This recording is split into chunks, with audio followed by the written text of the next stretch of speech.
ಬಾಲಕರೇ, ಈ ದಿನವೂ ನಿಮ್ಮ ಗಾಯನ ಅಮೋಘವಾಗಿತ್ತು. ಶ್ರೀರಾಮನ ಮಹಿಮೆ ಕಣ್ಣಿಗೆ ಕಟ್ಟುವಂತೆ ಹಾಡಿದ್ದೀರಿ.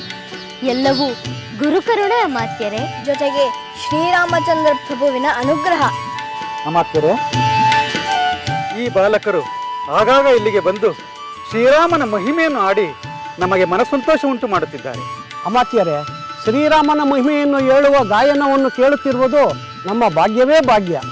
ಇಲ್ಲಿ ಬೇರೆ ಬೇರೆ ರೀತಿಯಲ್ಲಿ ಪುಣ್ಯಕಥಾ ಕಾಲಕ್ಷೇಪ ನಡೆಯಿತು. ಆದರೆ ಈ ಬಾಲಕರ ಗಾಯನ ಅವೆಲ್ಲದಕ್ಕೂ ಕಳಸವಿಟ್ಟಂತೆ ಅಮೃತಪ್ರಾಯವಾಗಿದೆ.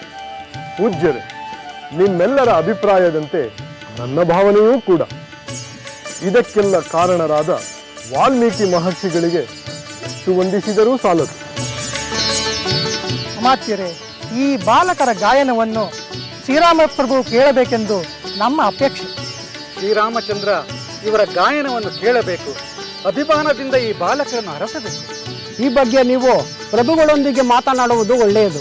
ಪೂಜ್ಯರೇ, ಈಗಾಗಲೇ ಈ ವಿಷಯವಾಗಿ ನಾನು ಪ್ರಭುಗಳೊಂದಿಗೆ ಮಾತನಾಡಿದ್ದೆ. ಅಂದರೆ ಈ ಬಾಲಕರ ವಿಷಯ ಪ್ರಭುಗಳಿಗೆ ತಿಳಿದಿದೆ. ಅವರಿಗೂ ಇವರ ಗಾಯನವನ್ನು ಕೇಳುವ ಅಪೇಕ್ಷೆ ಉಂಟಾಗಿದೆ. ಪ್ರಭುಗಳು ಈ ಬಾಲಕರ ಗಾಯನವನ್ನು ಕೇಳುವ ಅಪೇಕ್ಷೆ ವ್ಯಕ್ತಪಡಿಸಿದ್ದಾರೆ. ಹೌದೇ ಅಮಾತ್ಯರೇ? ಪ್ರಭುಗಳು ನಮ್ಮ ಗಾಯನವನ್ನು ಕೇಳುತ್ತಾರೆಯೇ? ಯಾವಾಗ, ಎಲ್ಲಿ ಕೇಳುತ್ತಾರಂತೆ? ನಿಮ್ಮ ಆತುರ ನನಗೆ ಅರ್ಥವಾಗುತ್ತದೆ ಮಕ್ಕಳು. ಈಗ ತಾನೇ ಪ್ರಭುಗಳು ಸಮ್ಮತಿ ಸೂಚಿಸಿದ್ದಾರೆ. ಅದನ್ನು ತಿಳಿಸಲೆಂದೇ ನಾನು ಇಲ್ಲಿಗೆ ಬಂದೆ. ಅಮಾತ್ಯರೇ, ಎಲ್ಲಿಯಾದರೂ ಸರಿ, ಯಾವಾಗಲಾದರೂ ಸರಿ, ನಾವು ಹಾಡಲು ಸಿದ್ಧರಾಗಿದ್ದೇವೆ. ಬೇಕಾದರೆ ಈ ಕ್ಷಣವೇ ನೀವು ಹೇಳಿದ ಕಡೆಗೆ ನಾವು ಬರಲು ಸಿದ್ಧರಾಗಿದ್ದೇವೆ. ನೀವು ಇಲ್ಲೇ ಕಾಯುತ್ತೀರಿ.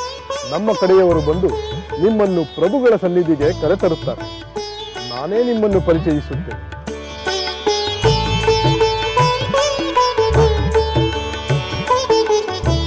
ನಿಮಗೆ ಒಳ್ಳೆಯದಾಗಲಿ. ನಾನಿನ್ನು ಬರುತ್ತೇನೆ. ಮುನಿಶ್ರೇಷ್ಠರೇ, ನಿಮ್ಮ ಹಾರೈಕೆ ಈ ಬಾಲಕರ ಮೇಲಿರಲಿ. ಅದನ್ನು ಹೇಳಬೇಕೇ ಅಮಾತ್ಯರೇ? ಈ ತೇಜಸ್ವಿ ಬಾಲಕರು ತಮ್ಮ ನಡೆನುಡಿಗಳಿಂದ, ತಮ್ಮ ಗಾಯನದಿಂದ ನಮ್ಮ ಮನಸ್ಸೂರೆಗೊಂಡಿದ್ದಾರೆ.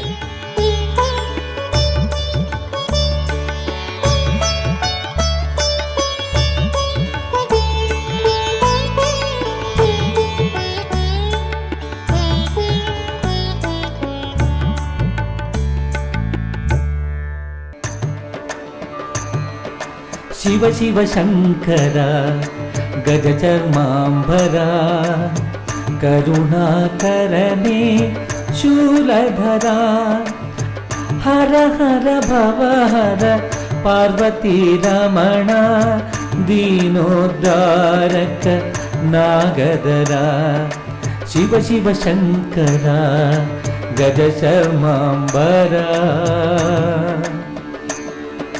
ಡಮರುಗ ಪಿಡಿದವನೇ ತ್ರಿಶೂಲಪಾಣಿ ಭಕ್ತರಿಗೋಲಿವಾ ತ್ರಿನೇತ್ರನೇ ನಿಜ ಗುಣ ಶಿವನೇ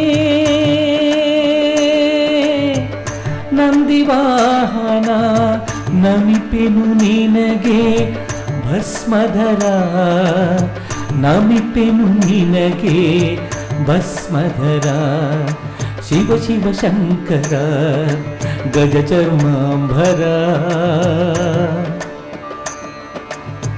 ಮೊರೆಯಿಡುತ್ತಿರುವೆನು ಗಿರಿಜಾಪತಿಗೆ ಈ ದೀನನ ರಕ್ಷಿಸು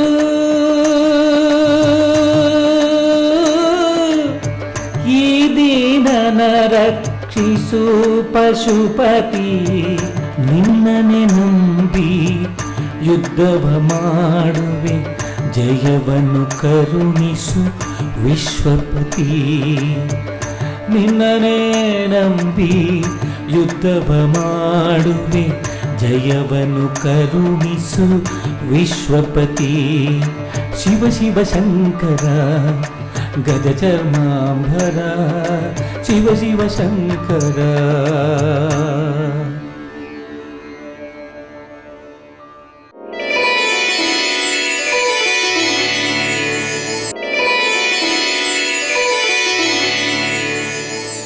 ರಾಜ ವೀರಮಣಿ, ನಿನ್ನ ಭಕ್ತಿಯ ಸ್ತೋತ್ರಕ್ಕೆ ನಾನು ಪ್ರಸನ್ನನಾಗಿದ್ದೇನೆ. ಕಣ್ತೆರೆದು ನೋಡು.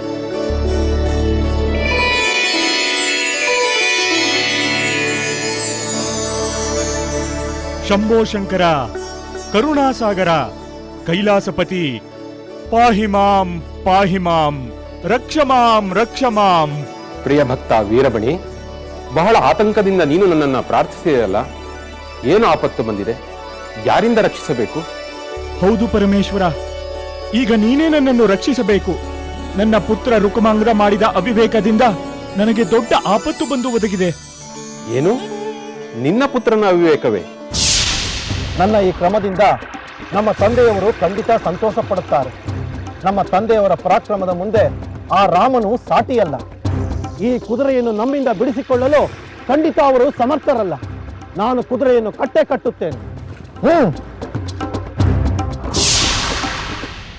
ಹೌದು, ಅವಿವೇಕವೇ. ಈಗ ದೇವದಾನವರನ್ನು ದಿಗ್ಭ್ರಮೆಗೊಳಿಸುವ ಯುದ್ಧ ನಡೆಯಲೇಬೇಕು. ಬೇಡ ಪರಮೇಶ್ವರ, ಬೇಡ, ಹಾಗಾಗಬಾರದು. ಈ ಯುದ್ಧ ನಡೆಯಬಾರದು. ಇದಕ್ಕೆ ನೀನೇ ಏನಾದರೂ ಒಂದು ಪರಿಹಾರವನ್ನು ಕೊಡು ತಂದೆ. ವೀರಮಣಿ, ನಿನ್ನ ಮಗ ಕಟ್ಟಿರುವುದು ಅಂತಿಂತವರ ಕುದುರೆಯಲ್ಲ, ಸಾಕ್ಷಾತ್ ಮಹಾಮಹಿಮನಾದ ಶ್ರೀರಾಮಚಂದ್ರನ ಯಾಗದ ಕುದುರೆ. ಹೌದು ಶಂಕರ, ನಿನಗೆ ತಿಳಿಯದ್ದೇನಿದೆ?